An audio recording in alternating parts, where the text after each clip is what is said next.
What's up, friends? Welcome to my channel where we're doing music covers, original music, album reviews, song reviews, a little social commentary here and there, whatever the day calls for. If you like what you see here, please subscribe to the channel.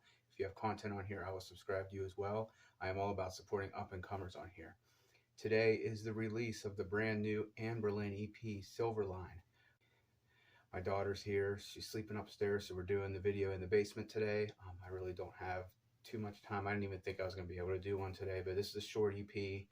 So I'm going to be brief about it, but this band claimed in 2014 that they were calling it quits after their last album, Lowborn.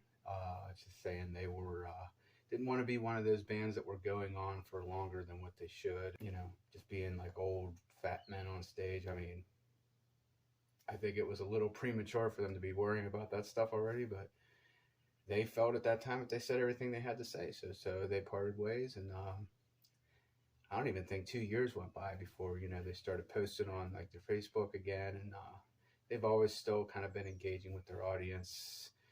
And, as time went by, it was pretty clear that we have not heard the last of these guys. Fast forward to 2022, we finally are getting another release. It's an EP, 5-track EP. I've been a fan of these guys since the second album was the first one I heard and bought, Never Take Friendship Personal, and that's still my favorite one.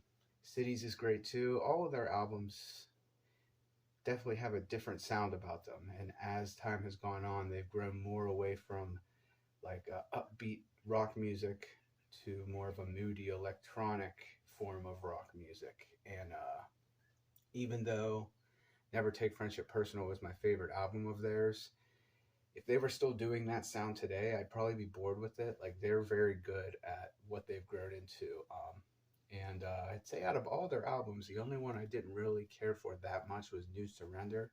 It came out less than a year after Cities. It felt a bit rushed, but it has its gems on it too. There is no such thing as a throwaway Anberlin album. It was good too, but it's the one I get back to the least for sure. But what they've grown to from there on was just a very good, moody, electronic kind of alt-rock band.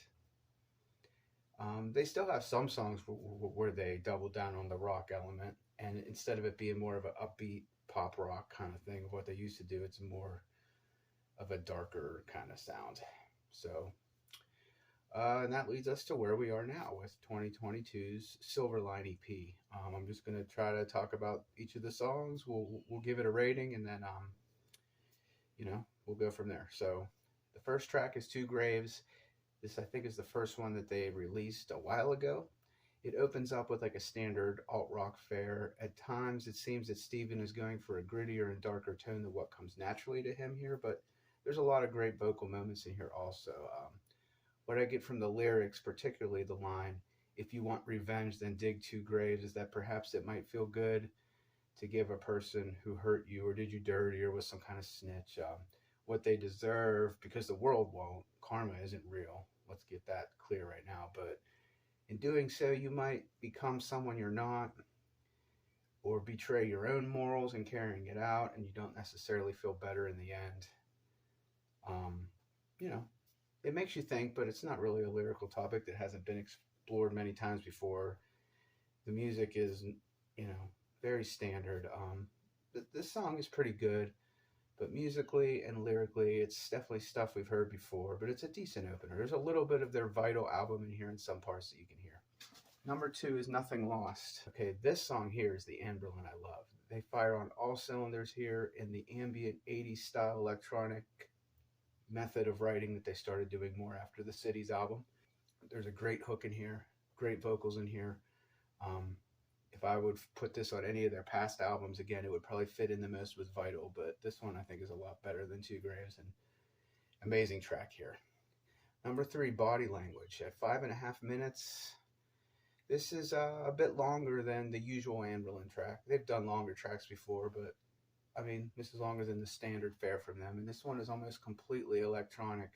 A lot of cool vocal effects here, some nice beats, more of that 80s synth pop feel also.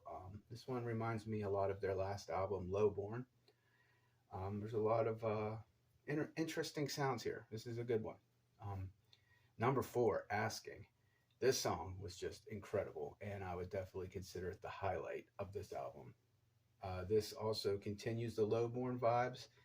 The intro music is just this beautiful electronic piece that just builds up and builds up, and then it just stops flat and goes into the first verse, and it sounds so good.